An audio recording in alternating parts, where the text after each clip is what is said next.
It is Tuesday, which means one thing and one thing only. It is the newest episode of the Fantasy Cheat Sheet presented by Going for Two Live Network. Please go to the YouTube channel, like, subscribe, and comment. Get us in the algorithm and get us going. So let's just get straight into this episode. First, my co-host, the man from Chicago, who is seeing us from Denver today. What is going on, Zach? Not too much. Enjoying Colorado. It's good to be back in my home state, family, and of course, watch some football every Sunday. Oh, yeah, for sure. And guesting for us a second week. Last week he was in place of Zach. This week he is in place of Jordan. Jamie, how you doing and what's up, my man? I'm doing good, man. Just getting used to this cold weather out of here in Cleveland. Oh, no. It's warm again here, and then I'm going on vacation later, and it's going to be hot. So I don't get cold weather in California until a little bit later in the year. So let's just get straight down into the week. Monday Night Football last night was a very interesting one. But before we get into Monday Night Football, there's a couple news and notes before we get into this week. First off, Tua is officially questionable in the game for Thursday night against the Bengals. The only reason I bring this up is because it is a short turnaround, and also there is the investigation about if it was a concussion protocol issue. Zach, quick thoughts about Tua, the questionable protocol, and anything else you want to bring up about this? I don't think there's much. It's pretty straightforward that when that man's helmet's slapped onto the ground, he needed. Yeah. I mean, as a fantasy owner in a few leagues, did I appreciate? But realistically, he shouldn't have been out there. I do still expect him to suit up unless stuff's really lingering. But I mean, only time will tell. I will really feel confident either way. That is exactly how I feel. What about you, Jamie?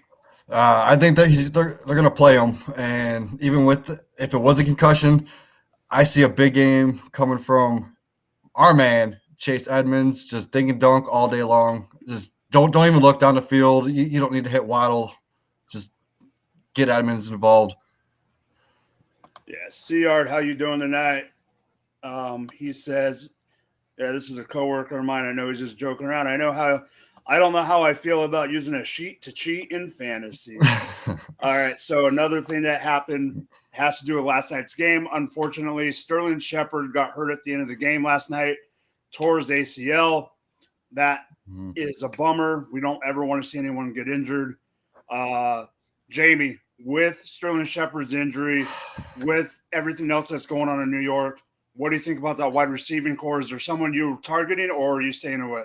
I'm still on Kadarius Toney.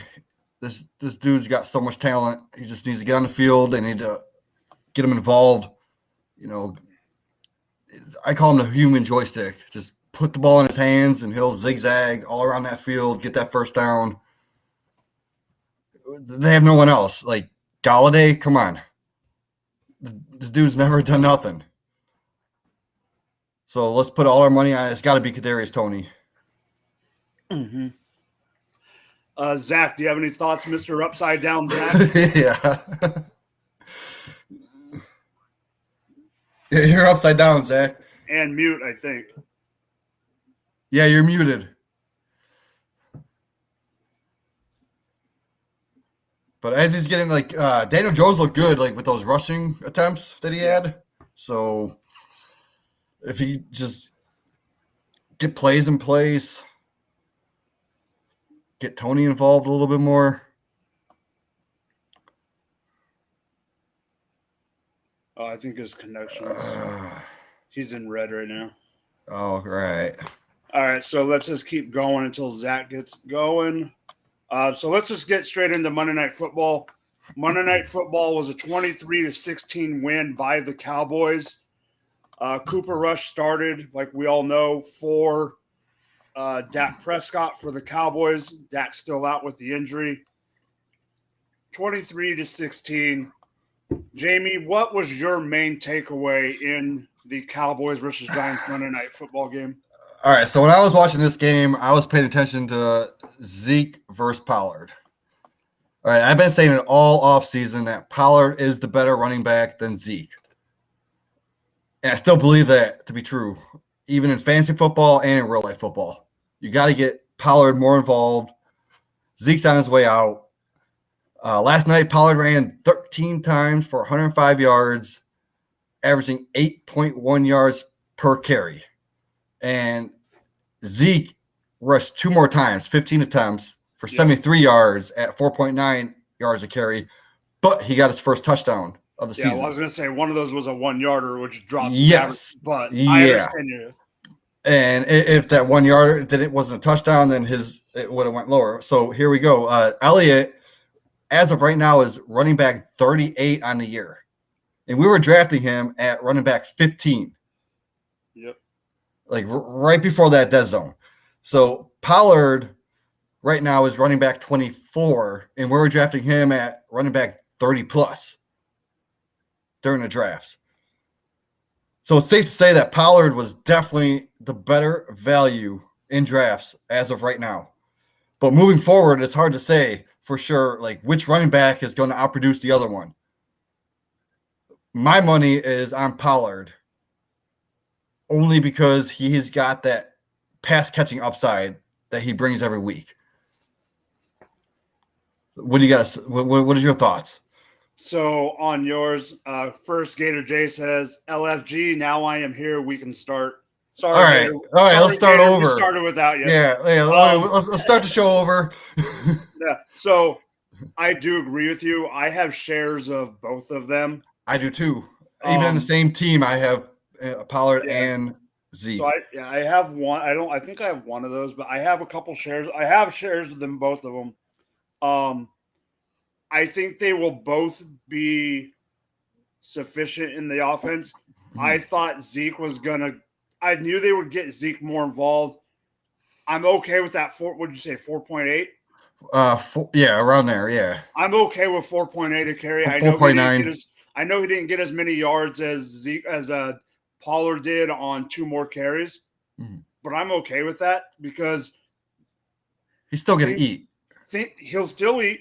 He can still break out for a long touchdown. But he's got the touchdown. He's got the touchdown. But the key thing is that just shows me that they're willing to get him more involved, and they're willing to get both of them involved. Yes, which is exactly what I wanted to see. The question is, if Dak comes back sooner than later, that's a whole nother story, and we're not going to get into it. But if Dak comes back sooner than later, what is that going to do to that offense? Because Zeke wasn't eating in that first game. He wasn't even getting the attempts. Either was Pollard. No. Part of it was game script, but I'm just afraid that Zeke is going to be the odd man out. So, C-Yard, I know you're listening. If you want Zeke, send me an offer. So we got Gator J saying Pollard. I know Gator's a Pollard guy. Zeke I'm a huge Pollard fan. I know you are too. C-Yard says the Zeke drop-off has been nuts the past few years. You love to see it. Ha, ha, ha. I think that I thought he would have a resurgence year, and I still do. But talking about resurgence of a year, I made a bold prediction in our prediction show this summer that a certain running back was going to be a top 10, even higher running back. People thought I was funny, but I'm sorry. Last night, he proved it to me. I know the numbers weren't like super exciting, but Saquon Barkley is back, people, and you have to listen to me. He looked good last night. I mean, his final numbers were, I just had them pulled up. 14 carries for 81 yards and a touchdown. And he also had 4 catches for 45 yards. So he had 18 touches for 126 yards. And a TD. And a TD total. And yes, the touchdown was long. I don't know, because I know he looked good. You watched the game real quick. Yeah. There was one angle they showed of that touchdown where he came in, cut right. He cut back. That cutback. That was amazing. That cutback was, I told this to someone at work today. That cutback was not rookie year Saquon Barkley. That cut was Penn State junior year Barkley. That was that was the most beautiful cut I've seen Barkley do in a while. And then he just took off, breakaway speed. Took off. I love to see it. To me, Barkley is a must start every week.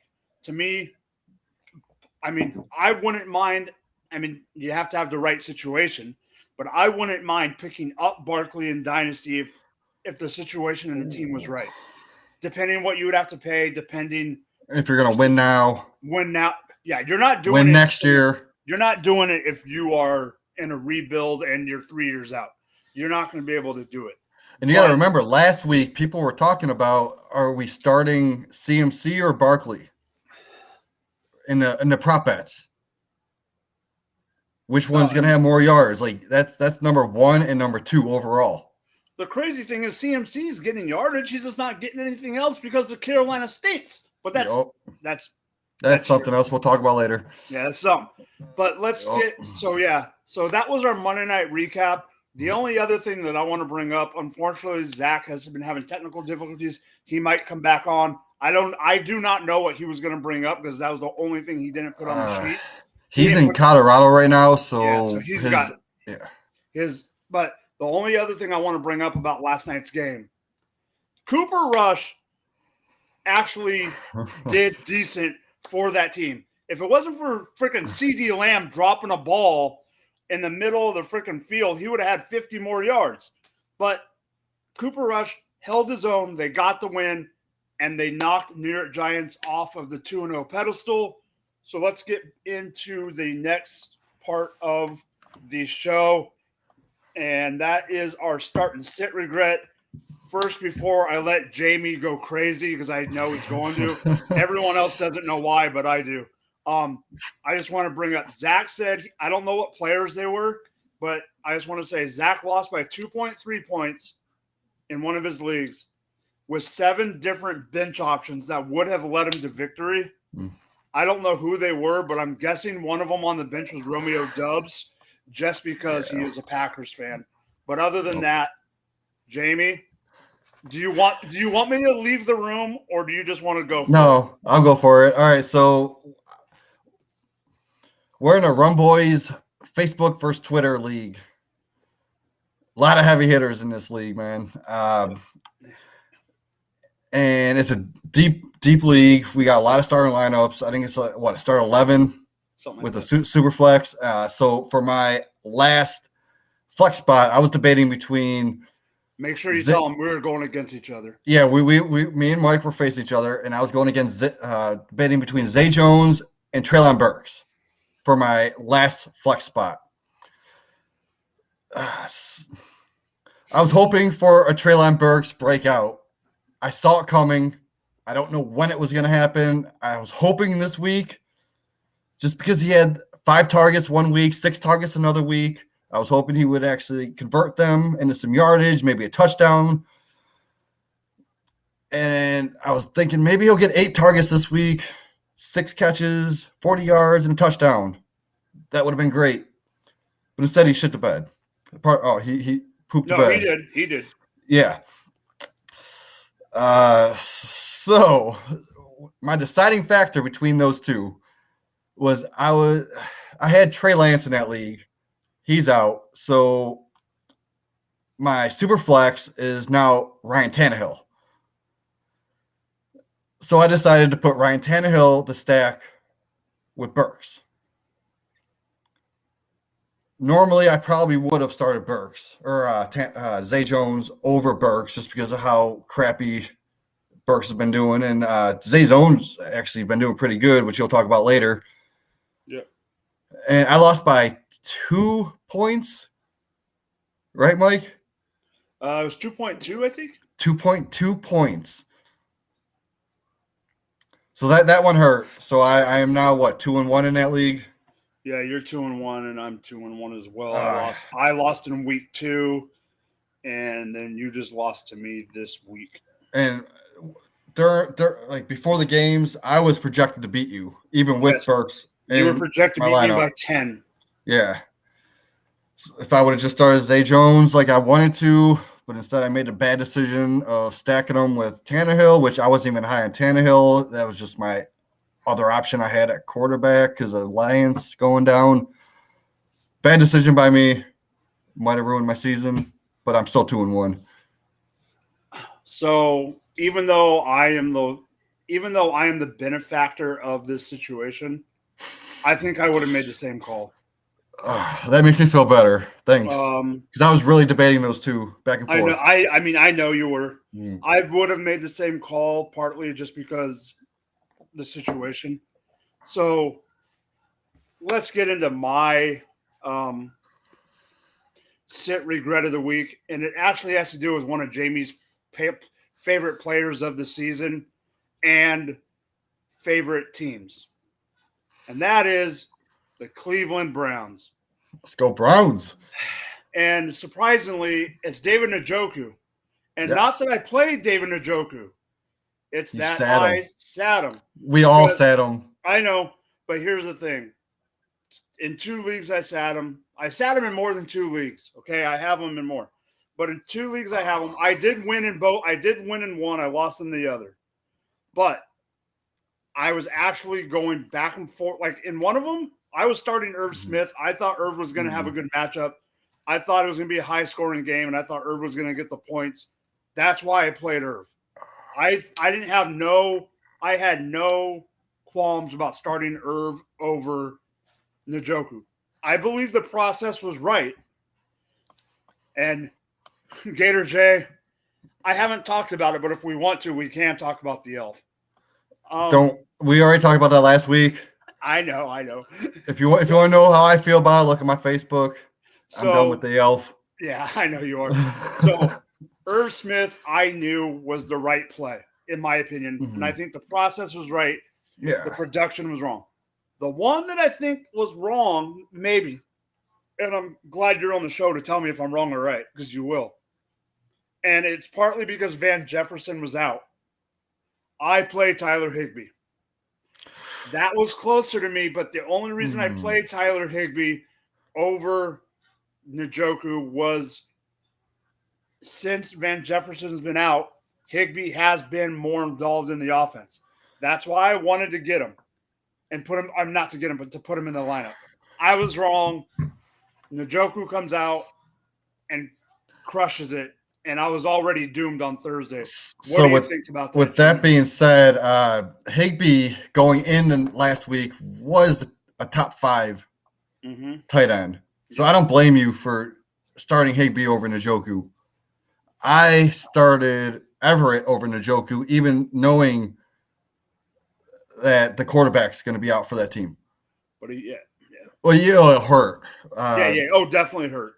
I have Njoku in about 13 of my leagues, and I didn't start him in 1. I made sure, I just didn't like his production for the first 2 weeks. He was getting the snaps, but he wasn't getting the targets. Yep. Harrison Bryant was getting the targets. Just like Kyle Pitts this week, they showed us that the elite receiving tight ends are going to get theirs. So you got to be patient. You just got to keep starting them. Sometimes you'll take 3-4 points. Sometimes you'll get 15-20 out of them.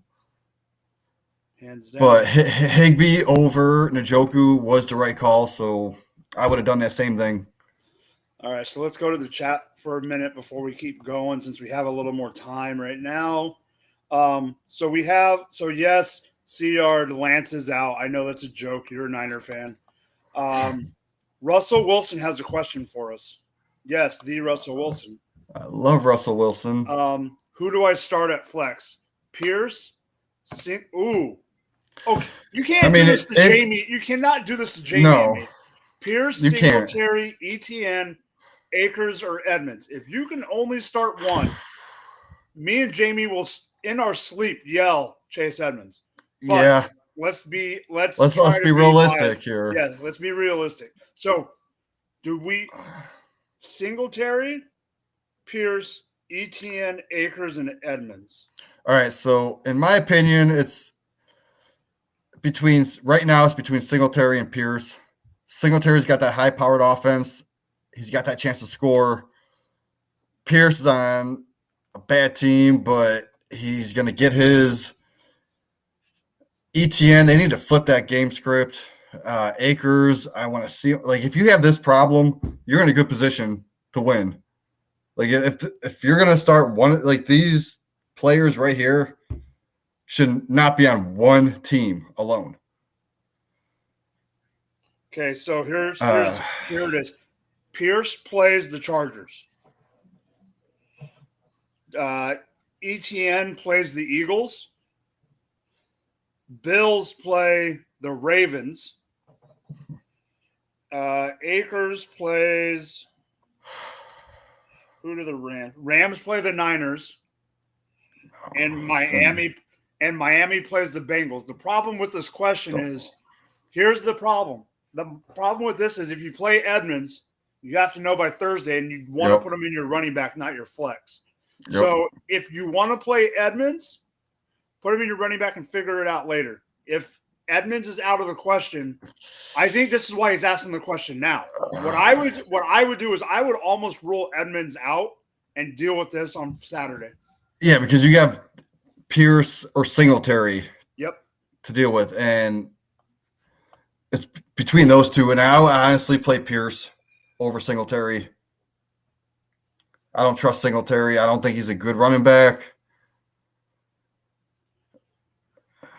Yeah, I mean, Gator J says RB2 for Edmonds. I like Edmonds, but, I mean, it all depends. The problem is we don't even know. I need to know more about – I don't want Edmonds. I like Edmonds. We all know I love Edmonds. Oh, we all love Edmonds. But with not knowing exactly on Tua and all that situation, there's too much information right now that we don't have, in my opinion, to give our viewers the right answer. But those are great. Those are great options. So any of them would be a great play. Yep. In my opinion. Great like play. That has to be a dynasty league because I'm looking at that and there's no way that's a redraft league. Yep. Unless you drafted it way back in like March, April. Yeah. So let's get on to our next topic of the night. And this is our random section. We get to talk about whatever the heck we want to talk about whenever we want to talk about it. So Zach's, since Zach's not here, Zach's, what Zach wanted to talk about, I don't know exactly his points, but I do know he is a fan of this guy, so I will bring it up. Mormon Mahomes, Zach Wilson, the MILF hunter himself, is probably going to make his 2022 season debut against the Pittsburgh Steelers. I think he's going to – I personally think he'll – if he's healthy – I think he will have a decent game. I think they will get the running game more involved. TJ Watt has still not come back, so you don't have to worry about that. Yes, they got a good secondary. Minkah Fitzpatrick is the lead of that secondary, and I'm not denying that he's nasty. The show out of Garrett Wilson, I know he's a little banged up, but I think he'll play. You got Garrett Wilson. I think Zach had a little bit of a better rapport with Elijah Moore last year, so hopefully that comes to fruition. I'm not ruling out Tyler Conklin. What do you think about this team? What do you think overall if Mormon Mahomes plays his first game? They just need to get that running game going more, just to get the rust off of Wilson coming back. They should stick with Flacco for the next game against the Steelers. They are playing the Steelers, right? Yes. Okay, that defense, like you saw the Browns and what they did. So stick with Flacco. Let him hit Garrett Wilson. Let him hit Moore. Let him hit Conklin, and just run the crap out of the ball against the Steelers. You know that's not going to happen, Jamie. Well, the Steelers are going to lose no matter what. You think the Steelers are going to lose? Yeah, if the Browns lost to the Jets, the Browns are better than the Steelers. Steelers are going to lose to the Jets. It's common sense. Oh, I'm not disagreeing with you. I'm just making sure I heard you right. Because, I want to make sure on something. Oh, come on. Where are you at? The Steelers are a 3.5-point favorite. Oh. No. Take the other end of that. They are a 3.5-point favorite. The Jets are a plus 150 on the money line. I'm taking the Jets. I'm agreeing with you. Mhm. I just wanted to make sure that's what I heard you say before I threw that out there. Yep.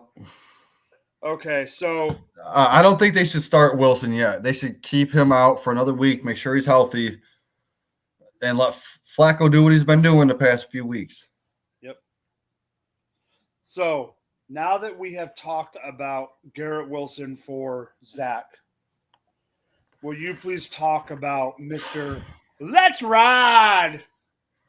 This is my choice. Uh-huh.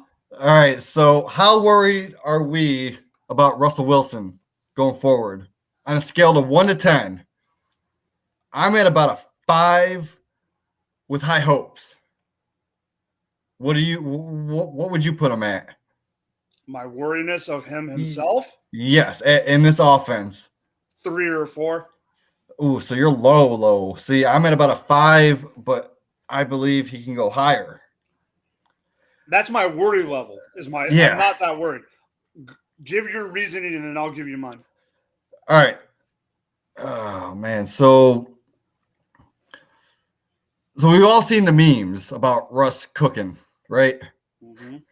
Like I'm sitting here waiting for the gourmet meals coming instead of just like him cooking up some ramen noodles. I want to see him cooking up some fillets and some lobster. So Wilson's ADP this season was quarterback, 8 to 10 on average? Yeah, somewhere around there. In draft season. And that makes him a weekly starter for most managers that drafted him. But it's terrifying right now starting him with confidence just by the way he's performing. Now, in week 1, he did have 340 yards. So that's a great indicator that he can get there. Just we need to see more touchdown production.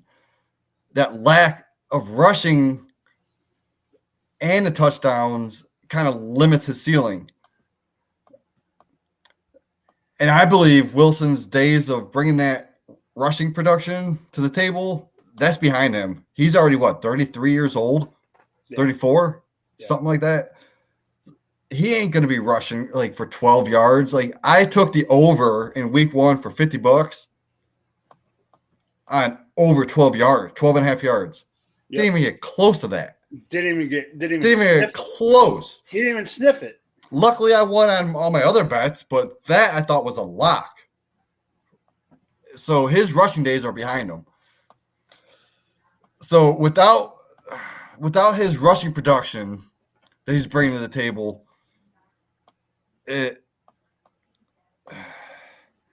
we have to rely on his passing game. Yes. So right now, the only reason I'm half and half on him is because mostly right now it looks like he's a quarterback settling into his new coaching regime and the new personnel that he's working with. So going forward, Wilson is going to have the opportunity to let loose. We just need to be patient on that. Agreed. So this is why I'm not as worried. Nathaniel Hackett is the problem, not Russell Wilson. Mm-hmm. I think we can all agree on that. Part of the thing that I looked at, I saw someone put, and this is, I totally understand what you're saying about the rushing floor and all that. Mm-hmm. Gator J says he's cooking grilled cheese for sure. And he needs Judy. I get he needs Judy. He does need Judy. He needs Judy, but here's the thing. He also lost Tim Patrick. He lost Tim Patrick, but do you remember? So, what happened a couple years ago when Matt LaFleur was the brand new coach for Aaron Rodgers? Those first handful of games, they were struggling. Everyone was questioning Aaron Rodgers, and Aaron Rodgers said his famous words: "Relax." Yeah. Here's why I'm bringing that up.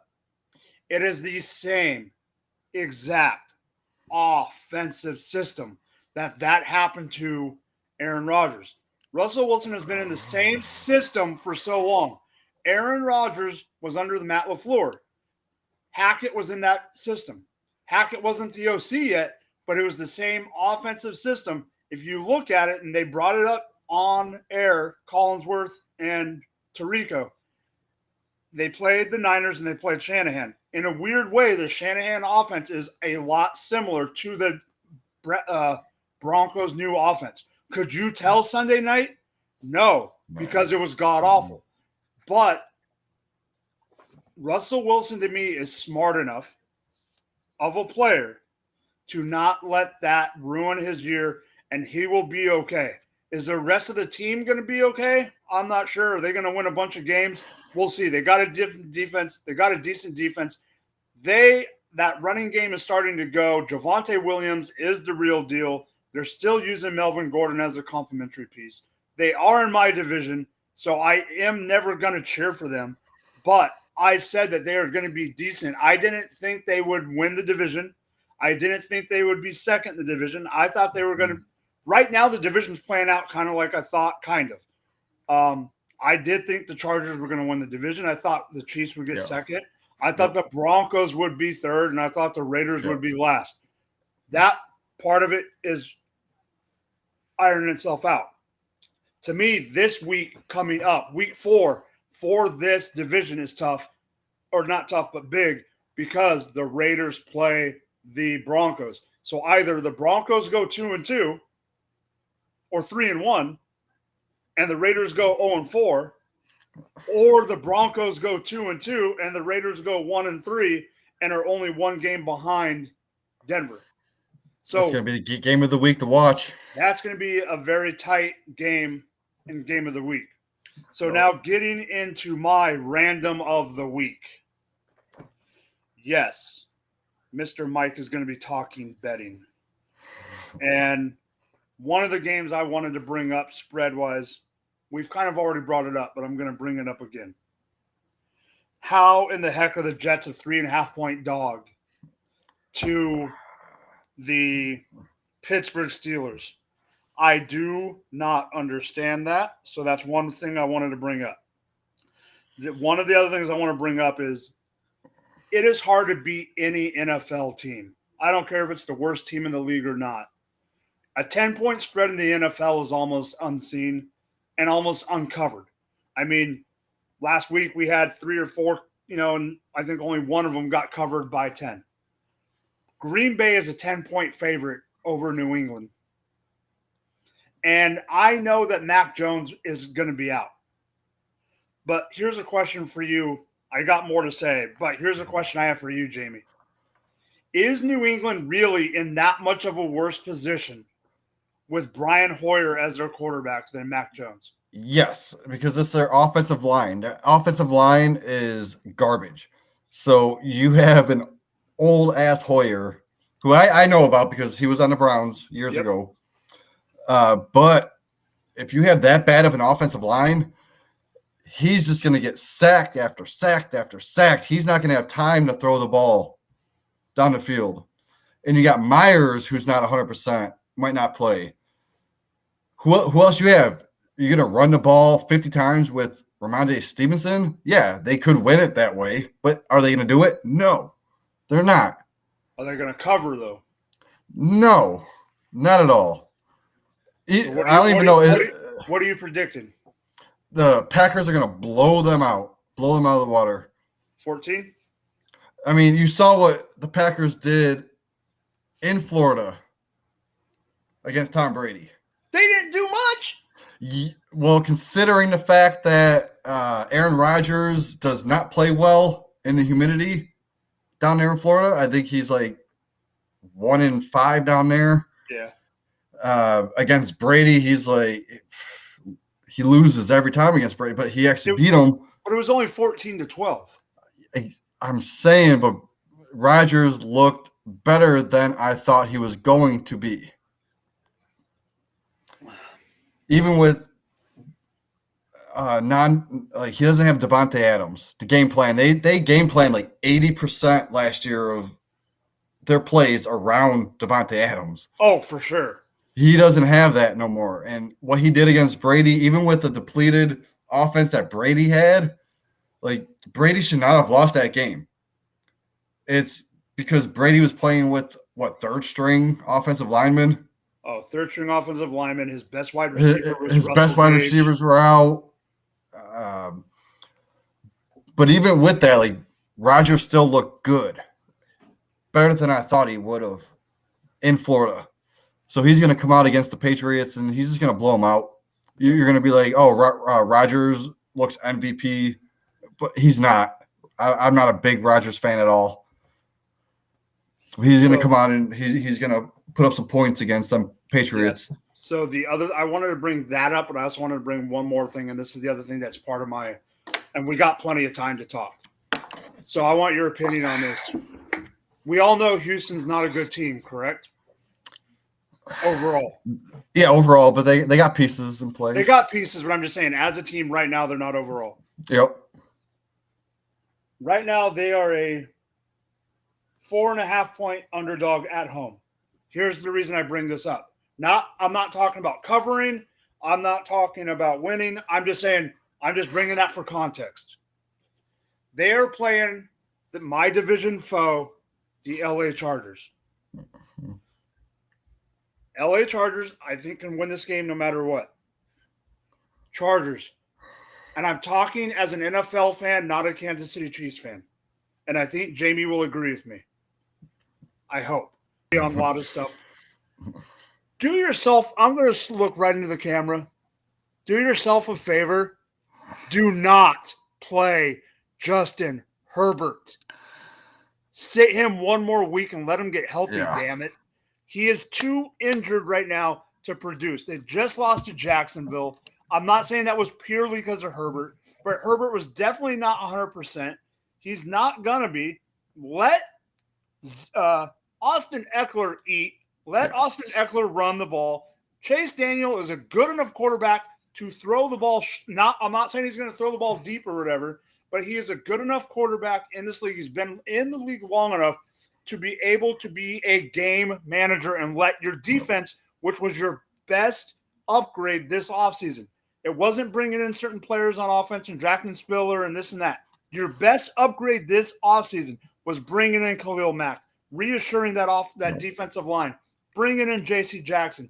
Derwin James is back, and when he's on the field, he is a beast. The problem is he hasn't been on the field the last couple of years.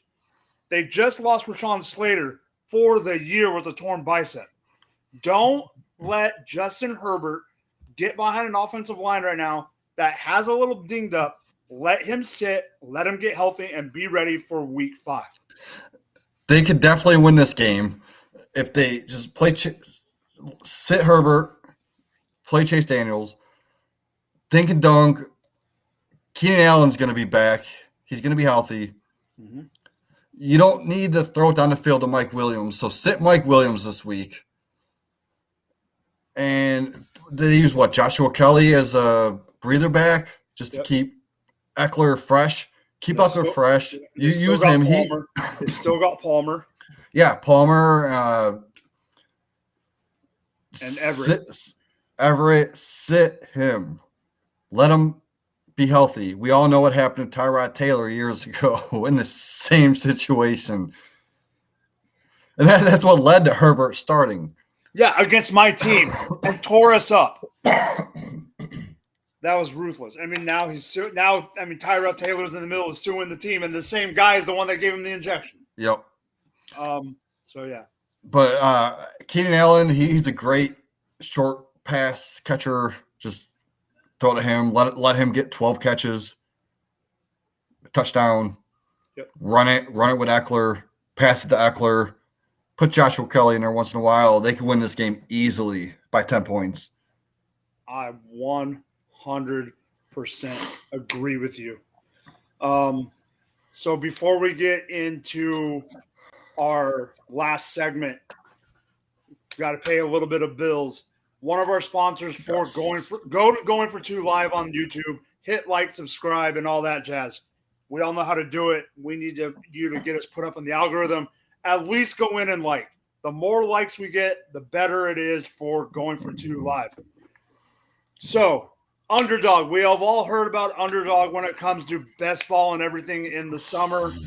But Underdog is not just best ball. They also have prop bets and during the season and best ball leagues for every week. If you have not yet have a best Underdog account or have made a deposit, go and do it now and use the promo code GF2, capital GF, the number 2.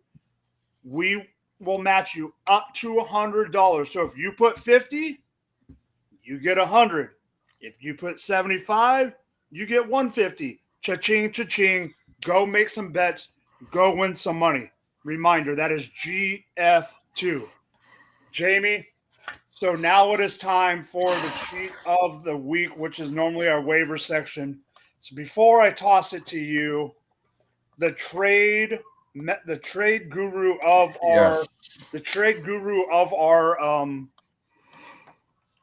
our show and our resident Green Bay Packers fan, Zach, wanted me to let you guys all know, and this is why I said the biggest Green Bay Packer fan on the show, is because I was honestly kind of surprised to see this.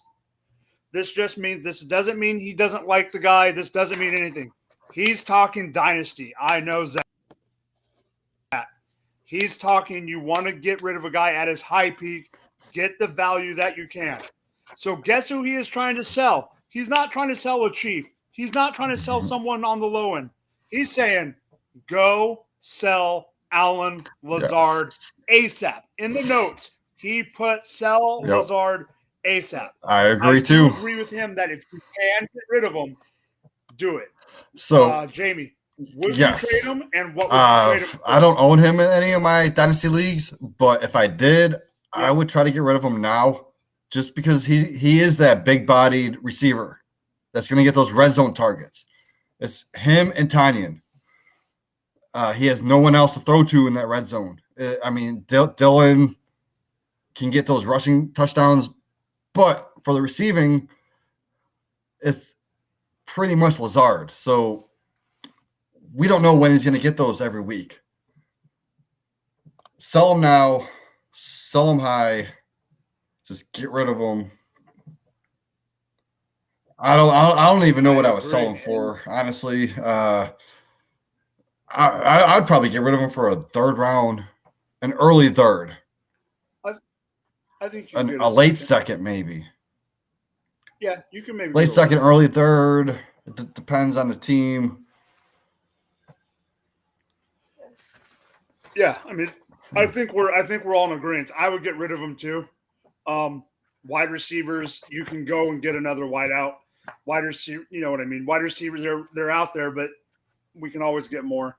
So we just got done talking about one wide receiver in the NFC North. Jamie, why don't you talk about another wide receiver in the NFC North? Okay. So my pickup of the week, if you're in a deep league and you're in trouble at your last flex spot, my pickup of the week is going to be Josh Reynolds. So Reynolds scored a touchdown in week 2, and he led the team with 10 targets, 6 catches with 96 yards against the Vikings in week 3. The Lions ran 11 personnel almost the entire game against the Vikings. And Reynolds ran 80% of all those snaps. So if you get 10 targets, running 80% of snaps, you're going to be viable. Yep. But lower your expectations, because the Lions do have multiple receiving options. So he might not be a consistent play every week. But as of now, he is the number 2 receiver on that team over DJ Chark. And Reynolds has a decent matchup this week going against the Seahawks, which can give you a flex option if you're in one of them start 11 deeper leagues. Yep. And here's the kicker. Keep in mind that Reynolds also played with Golf on the Rams. I was going to bring that up. So they do have that rapport with each other. So that might be one of the reasons he's out targeting DJ Chark. Yes, and I think that is part of it. I also, if Amon-Ra St. Brown does not play this week, I mean, do you see? I see him playing. I do too. I do too. But they're just saying there is a chance. I'm saying if for some reason he does not play, how is he not? How is he not gonna? I mean, you'd have to put him in as a flex if he doesn't. Especially with Swift out, you have to put him in as a low end flex, just with that opportunity that he's been seeing the past couple weeks. Yeah, for sure. So you talked about a wide receiver. Zach unfortunately wasn't here, but he wanted to talk about a wide receiver. So it's only fitting that I talk about a damn wide receiver, right? Yeah.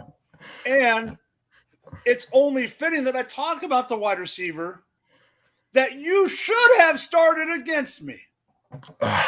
And you know that we talked about this today through text. I wasn't going to bring him up, and you even said that I should have. The reason Jamie says that I should bring him up, go every Monday night after the games. If you're watching, go every Monday night after the games to goingfor2.com. And a lot of our writers, we do a collaboration article of our waiver wire ads for the week. Zay Jones happened to be my waiver wire ad that I wrote about. So that is why Jamie wanted me to bring him up, or thought I should bring him up, is because I actually wrote about him last night. So why not talk about him? In week 3 against the Chargers, he had 10 catches on 11 targets for 85 yards and a touchdown, 29% target share as a number 2 wide receiver, people. As a number 2. He out-targeted Christian Kirk. He hasn't done that all year, but he did this week. He is 5 or 6 targets behind Christian Kirk for the year. Percentage-wise, he has actually ran more targets. He has more routes run. Targets per routes run percentage-wise than Christian Kirk this season. To me, that shows that he has a rapport with Trevor Lawrence. One of the guys that we all know in the industry, Scott Simpson, Nimble Numbers, has a second wide receiver theory that that he's put out there that seconds can eat too. He is proving that to me, Trevor Lawrence is proving that offense can have 2 wide receivers. Does that mean he's going to go out and outperform Christian Kirk every week? No. Does that mean they're both going to get 100 yards every week? There's going to be weeks that he busts. I get it. He's a number 2. He's a 6th-year, 7th-year guy. He hasn't done it much yet. He had one decent year with Buffalo. I said decent. I'm not saying it was great.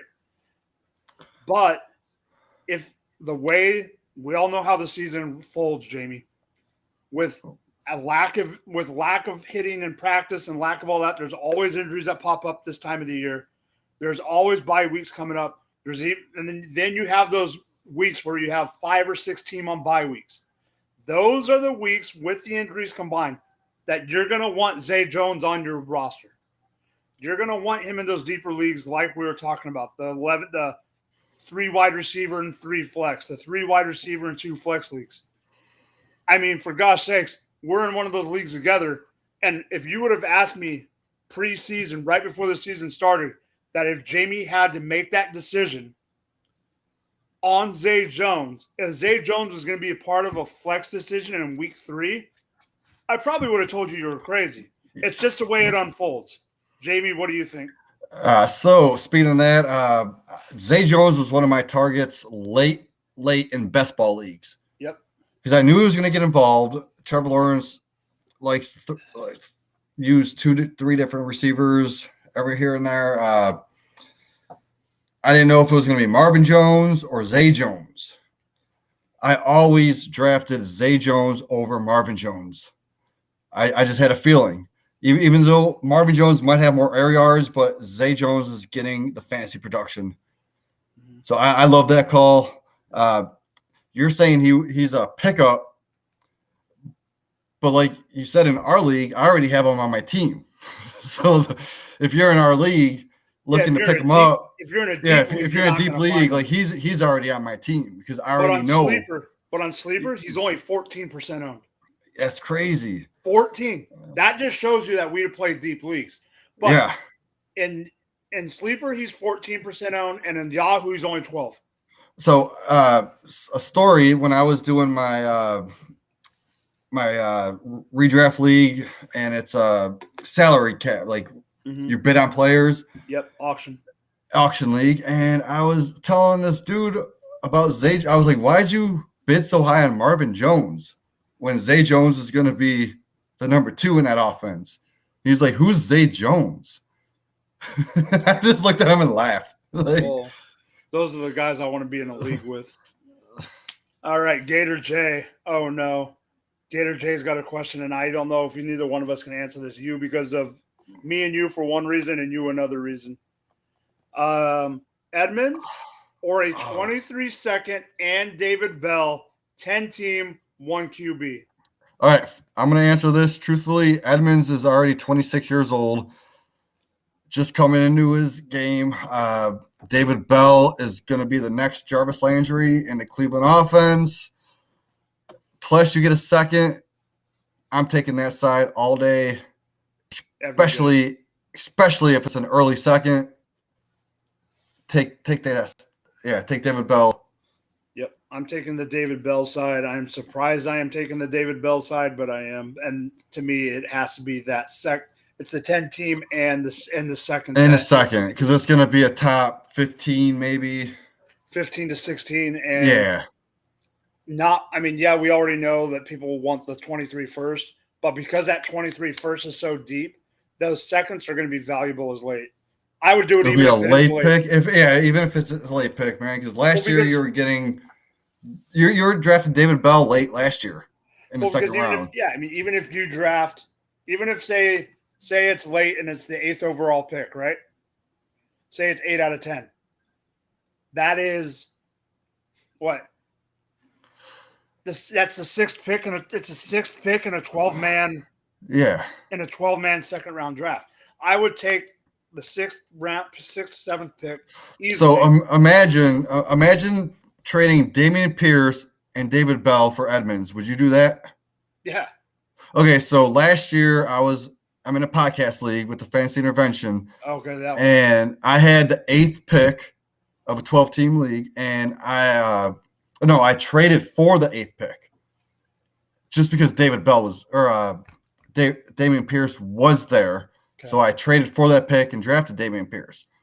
So imagine next year if you had a late round pick and got a guy that's similar to Dameon Pierce and David Bell for Chase Edmonds, who's going to be 27 next year. Yeah. On the wrong side of the apex going down. I agree. Like the only reason I liked Edmonds this year a lot is because he's right at that cusp of he's 26 on a new team. I thought he was going to eat, and he still can. Yeah, he still can. He still can. We got to see. So the fantasy cheat sheet gave you all the information you need. We recapped Monday Night Football. We told you our start, sit, regret, so you don't make the same mistakes next week. We gave you a piece of information and what we want from week 4. Jamie gave you Russell Wilson. I gave you about the Chargers. Do not be leery of that Chargers offense because of the injury of Herbert. I hope they don't start him. Do I think they still win the game? Yes. We gave you our cheats of the week. Sell Alan Lazard. Pick up Zay Jones. Pick up Josh Reynolds. Jamie, do you have anything else you want to say before we go? One thing I want to touch on, Khalil Herbert or Jamal Williams, if they're on your waiver wires, go pick them up. It's obvious. It's an obvious. Like I keep hearing. Like I looked in all my leagues, and they're both not there. So when I look today, just for what people know, because Jamie asked about Jamal Williams. When I looked today, Jamal was at 60%. Herbert was only at 46%. So that means in sleeper redraft, Herbert is only owned in less than half of leagues. I don't understand how. even before the injury. Yeah. I don't understand how. He's not available in my leagues like yours, but if he is available in your leagues, go get pick Khalil Herbert. Them up. Herbert I don't think Williams is going to be there, but go get Herbert. Definitely. Like I'm lucky. I have Herbert on my Scott Fishbowl team, so I have to choose between Herbert, ETN, and Miles Sanders as my running back too. Exactly. So that's a great choice. Gator, exactly my point. Njoku is 23%. How is he's 100% rostered on my teams? Yeah, he's only 23% in redraft. Speaking of Scott Fishbowl, I had a wide receiver. If you looked at the artwork for our show this week, Devontae Smith is on the cover. Yes. Devontae Smith was on my bench. Oh.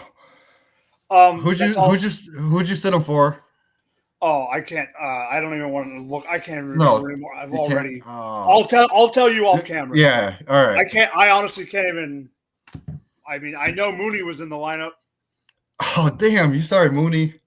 Over Smith. We'll talk about that later. All right.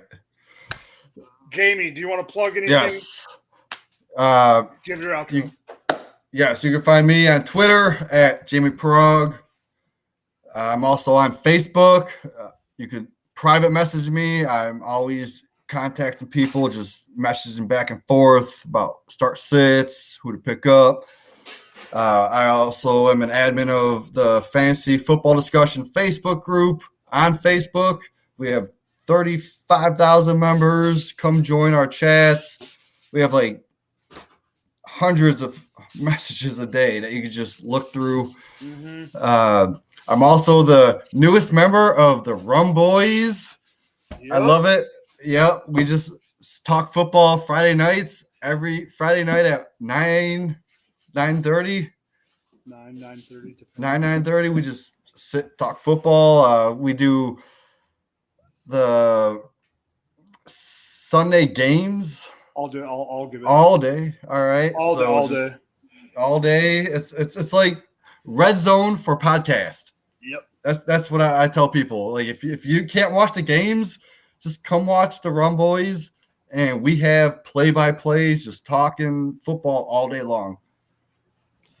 All right, so you can find me at Drop the Mic FF on the Twitter machine. You can also find me at Drop the Mic FF on the TikTok machine. Jamie knows that I've been trying to get more into the TikTok. I got one dropping tonight. It is who's going to have a better game. Jalen. It's going to be who's having a better game, Tyreek Hill or Jamar Chase. So, other than that, you can find me on the Going for Two network here every Tuesday night. You can also find me. I'm always contributing to the waiver wire article, like I mentioned earlier. Just like Jamie, you can find me at the Rum Boys Network on Friday night on the Rum Boys After Dark, 9:00 Eastern, more than likely usually. And then you can also find me on Sundays, Mondays, and Thursdays. On there, we, like Jamie said, we do Rum Day Night Football. We do Thursday Night Football. We got it all. For Jamie, for me, have a good night.